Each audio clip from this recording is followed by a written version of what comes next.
Une victoire. C'est de bon augure, n'est-ce pas? L'ordre des Six Cornes venait de reprendre la ville de Camorda des mains des Liches. Mais pas de repos pour les héros. Une petite escouade composée de membres à peine expérimentés fut missionnée par Oryx. Il souhaitait les envoyer dans la tour d'un archimage décédé. Une sorte de bibliothèque intelligente qui se mettait à jour toute seule. Il y aurait là-bas un dragon, et même si c'est sur le continent voisin Gwessar, la bibliothèque reste un point stratégique, et chaque dragon est bon pour la cause du sanctuaire. Une fois envoyés sur place, les aventuriers de l'Ordre comprendront que la tour repousse toutes les créatures qui ne souhaitent pas vivement rentrer à l'intérieur. Ils pourront aussi profiter de cette bibliothèque pour en apprendre davantage sur certaines créatures, phénomènes, comme Benzvelk, Vecna, un certain Lot Wudunictid, le Xanatar, un livre presque vide, l'auteur ayant oublié son sujet, même un livre faisant mention du fléau tueur de héros. Ils prendront aussi connaissance d'une histoire d'un mage, un petit garçon et un dragon, dans une vieille tour de mage. Un dragon qui serait mort de faim après la mort du mage et en attendant le retour du garçon, qui ne revenu jamais. C'est certainement le dragon que le groupe ici présent est venu trouver pour Oryx. Ce sera fait. Les tueurs de dragons réussiront à trouver le fantôme de ce dragon, Loextros, et le rallier à la cause du sanctuaire. Ensuite, ce fut aux jeunes recrues d'être envoyés au casse-pipe.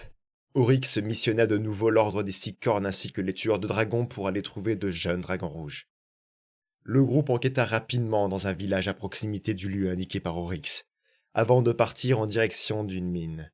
Ce serait le repère où se trouveraient les brigands et les contrebandiers qui auraient capturé diverses créatures ainsi que les dragons rouges recherchés. Malheureusement, ces jeunes aventuriers inexpérimentés furent pris au dépourvu et mis en déroute par la troupe de brigands trop bien préparés à ce genre d'assaut. Oryx enverra alors rapidement des membres plus expérimentés pour secourir le premier groupe envoyé, qui sera fait assez aisément. Tout ce beau monde pourra alors récupérer les deux dragonnets rouges, un dragonnet de flamme, une oie géante, une hydroie, ainsi qu'aider la libération d'un sphinx et d'un mystérieux tyranneuil énuclé qui serait étroitement lié à l'un des aventuriers. Après une enquête, une position stratégique des Liches aura été trouvée. Un vieux manoir en haut d'une montagne. Encore? Où seraient contenues des informations intéressantes. Oryx demanda donc de l'aide des aventuriers suffisamment expérimentés pour découvrir ce qui s'y cache précisément et de mettre à mal ce petit repère de morts-vivants. Après une petite grimpette fastidieuse, tombant sur quelques gardes-squelettes qui, disons-le nous, ne servaient pas à grand-chose, les membres de l'ordre des Sicornes purent alors tomber sur une troupe d'undead nettement plus coriace. Chevaliers de la mort, seigneurs des crânes, revenants, et même une putain de demi-liche. Quel plaisir, n'est-ce pas? Après un combat complexe, où la mort se mit juste derrière ces guerriers du bien, ils réussirent à ouxir le mal qui régnait en ces lieux, non sans l'aide d'une main invisible qui aura semé la discorde chez les ennemis. Juste après la fin du combat, ils s'aventurèrent dans la partie arrière de ce manoir, une sorte de bureau avec bon nombre de documents, ainsi qu'un individu en robe blanche, une robe d'archimage. Cet individu se présentera comme le dragon du temps, Lot Wudunnoïk Tid, la main, qui corrige les erreurs dans l'ombre. Un futur allié bien appréciable qui saura proposer des services à l'ordre des Six Cornes et au sanctuaire des dragons. Ce groupe put aussi en profiter pour soustraire des informations aux liches et laisser aux flammes le reste. Puis, c'est un groupe hétéroclite, puissant comme faible, jeune comme ancien qui fut mandaté par le sanctuaire pour se rendre en féerie, où se trouverait un dragon de pierre de lune qui aurait été ami avec Oryx. Il souhaite la prévenir de ce qu'il se passe sur le continent et espère avoir du soutien. Envoyés là-bas, certains auront une impression de déjà-vu et se retrouveront bon gré mal gré pris dans des jeux divers et variés. Considérés comme des épreuves par les fées et les elfes locaux, ils retrouveront d'ailleurs un ancien membre de l'ordre des Sicornes qui se serait retrouvé là par hasard. Mais bon, disons qu'il a bien profité de l'hospitalité locale. Et inversement. Ils trouveront sans mal le dragon qu'ils étaient venus chercher, qui confirmera sans problème son soutien envers Oryx et le sanctuaire. C'est agréable toutes ces bonnes nouvelles, non? À présent, une aventure simple pour des jeunes de la guilde. Enfin, dans la description, car lourde en émotions. Un village au sud de Tantrum se faisait attaquer par un dragon qui saccageait bien plus qu'il ne devrait. Un jeune dragon d'après la taille. Mais en étudiant le lieu de l'attaque, puis ou plutôt en les rencontrant, effectivement, il y en avait plusieurs, de jeunes dragons blancs, les frères de Nyxalis. Le groupe rencontré au début de toute cette aventure, ceux qui semaient le trouble dans une ferme. Malheureusement, la plupart seront tués. Seul un survivra.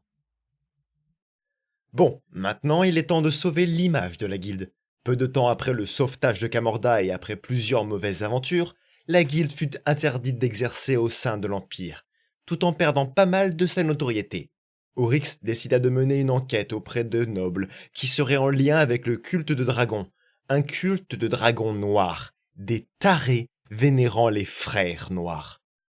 Un groupe relativement adapté à cette mission fut donc envoyé dans un bal de la noblesse douedalienne où, pour le résumer simplement, des preuves furent trouvées contre ces nobles indiquant leur implication dans le culte des dragons noirs, mais aussi une relation avec les liches. Avec tout ça, ils auront aussi récupéré une information intéressante, le lieu et la date du prochain rendez-vous du culte. Bien évidemment, les aventuriers ne manqueront pas cette occasion, surtout qu'un Aragon est très attaché à cette histoire. La tempête éternelle. Pas mal, non? C'est sûrement le dragon bleu le plus original qui soit. Pas de désert, pas de repère, son l'air est sa tempête. Son trésor est sa magie et son corps. Il avait été repéré sur Guessar, le continent central d'Exandria. L'information la plus dérangeante était qu'il semait le chaos et qu'il avait été vu avec des morts vivants. Il y a trop d'éléments contre lui, et évidemment, les aventuriers allaient devoir s'en occuper. Des écailles réfléchissantes les aveuglant à la moindre radiance. Des ailes titanesques, capables de condenser le vent en attaques dévastatrices. Des résistances et des immunités à tout ce qu'il a l'habitude de côtoyer au sein de sa tempête. Ce fut un combat dur qui poussa à bout les aventuriers, mais son corps tomba lourdement, fracturant le sol par la démesure qu'il représentait. Un aventurier de la guilde avait récemment fait des rêves étranges, prémonisant la dévastation d'une forêt à l'est de Roxantrum, identique à ce qu'il avait vécu dans son enfance. Il ne souhaitait pas voir cela se reproduire et invita plusieurs membres de l'ordre des Six Cornes à le suivre pour sauver cette forêt. Ils découvrirent l'esprit de la forêt qui y régnait. Il leur expliqua que ces esprits régissaient les forêts les plus débordantes de vie. Malheureusement, une menace affamée de magie et de vie, essence de non-vie de son armée, se dirigeait vers eux.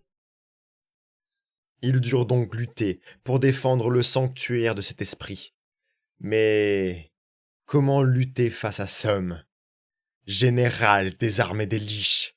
Il était suffisamment loin pour que son aura n'ait pas d'effet sur les aventuriers, mais sa puissance démontrait qu'il dépassait de loin le commun des mages. Ses armées écrasa la résistance de la forêt, mais le petit bonhomme de l'ordre des Six Cornes put fuir en emportant la progéniture de l'esprit, qui veillera à son tour sur une forêt. De retour sur l'affaire du culte des dragons noirs, des représentants de la guilde, dont le harangon principalement concerné, furent envoyés infiltrer un rite, une messe, ou je ne sais quel nom ils portent à cette grande réunion, vêtus d'une cape noire et d'un masque noir à l'effigie des dragons. Ils arriveront facilement à se fondre dans la masse, tout en donnant le mot de passe simple, Voara Gamentar et Vaer Vaer Andor. Ils trouveront des nouveaux éléments accablant la noblesse de trahison, leur futur plan, un œuf de dragon noir, mais surtout, ils verront et tenteront de tuer le chef et les sous-chefs du culte, sans succès ce coup-ci. Ils auront pour finir un événement horrifique. Ils sentiront un portail magique s'ouvrir, montrant la tête d'un des frères noirs, qui ne manquera pas de cracher son souffle d'acide, tuant la plupart des fidèles du culte et remplaçant peu à peu l'air de la grotte par des gaz corrosifs, forçant les aventuriers à fuir. Attendez, de quoi parle... Hein? De quoi parlions-nous? Je ne sais plus, j'ai oublié.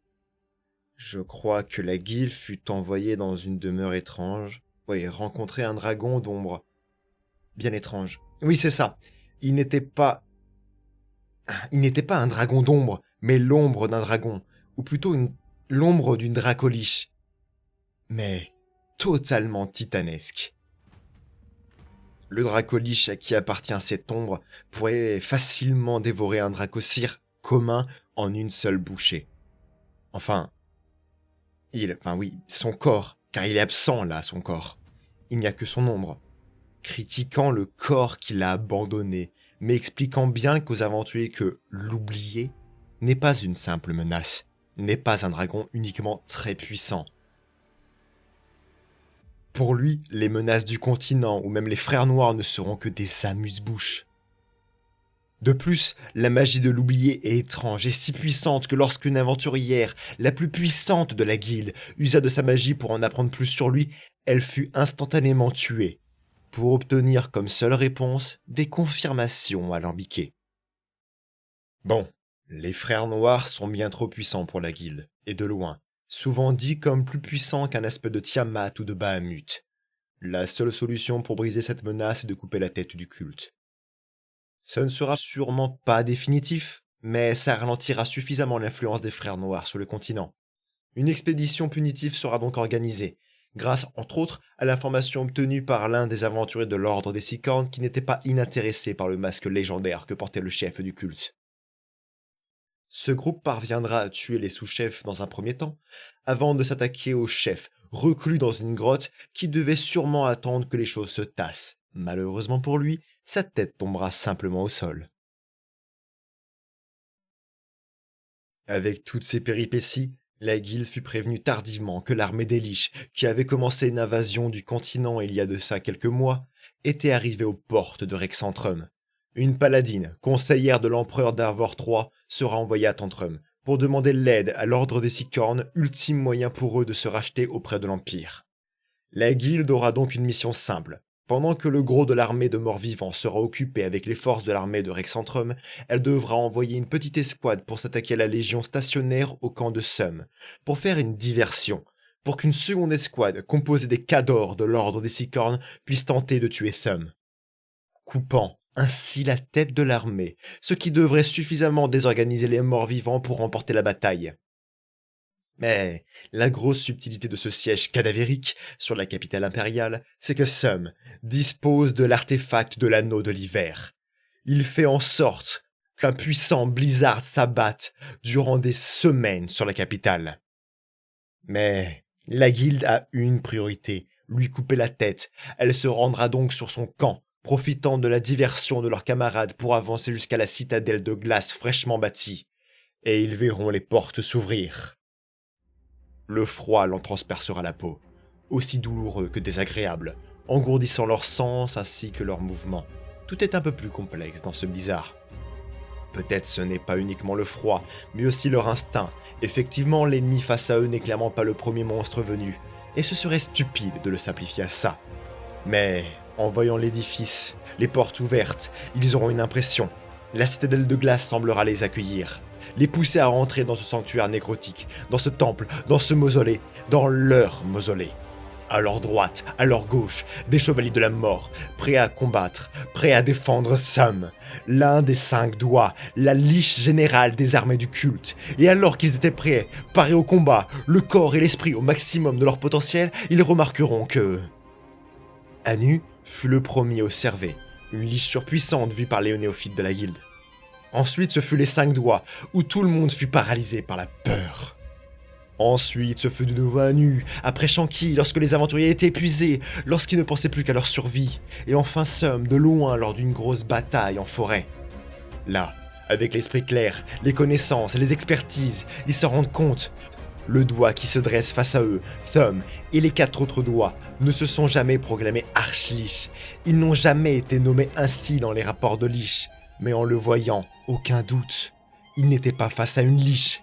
Ce serait une trop bonne nouvelle. Là, c'est très clairement la puissance d'une archiliche qui allait s'abattre sur eux.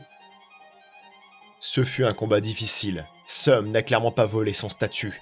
Il devait sûrement surpasser bon nombre d'archimages, et avec ses 4 chevaliers de la mort, tout était fait pour qu'il gagne. Cependant, grâce à leur stratégie, leur préparation, ainsi que le sacrifice de 2 aventuriers, l'un désintégré, l'autre transformé en mort-vivant, Sum tomba. Son anneau lui sera retiré, ses équipements confisqués, et les 3 survivants prendront le plus vite possible en jambe à leur cou car s'approchaient d'eux des grandes menaces. Deux autres doigts, l'un avec trois sphères d'annihilation tournant autour de lui, et l'autre avec un cercle en ciel complet dans son dos.